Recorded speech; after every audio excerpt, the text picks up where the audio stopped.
Sometimes your song may sound amateur because of the arrangement more so than your mixing choices. You may think it's the mix, but it can be hard to mix if the frequencies in a certain area are crowded because of the arrangement. Here's 3 changes I've started implementing to improve my arrangements. What is up, Yoshis? My name is Beth and I run Steadfast, Ascent, and today these are the top 3 things that I've started doing arrangement-wise to improve my songs and make my mixing easier. The first thing is I always ask myself if I really need that intro. Many times though, if the intro melody is just there and it's not doing something for the song, you might not even need it and can just cut straight to the chase. I did this in my most recent song, Found Restored.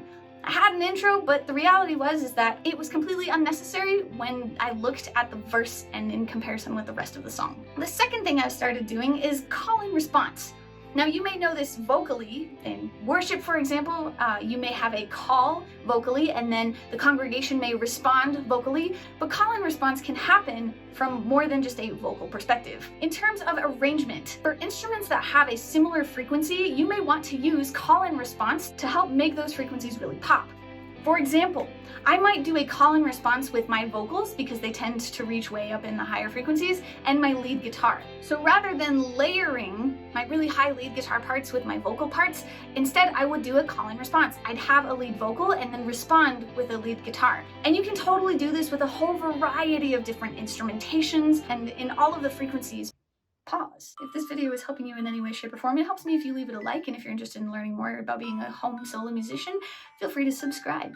Anyways, as we were saying, the third thing I've been focusing on arrangement-wise is transitions. As a worship musician, it's obnoxious to try and focus and see where the transitions are happening when there's an extra measure or an extra 2 measures or an extra 4 measures that you have to remember in between the verse and in between the chorus. But I've started realizing that transitions are integral to the experience of the listener, because really a song is a journey, and so between each part you need an efficient transition. So a couple of ways that you can make transitions is 1, by just extending the measure. Play your chord out for a little longer.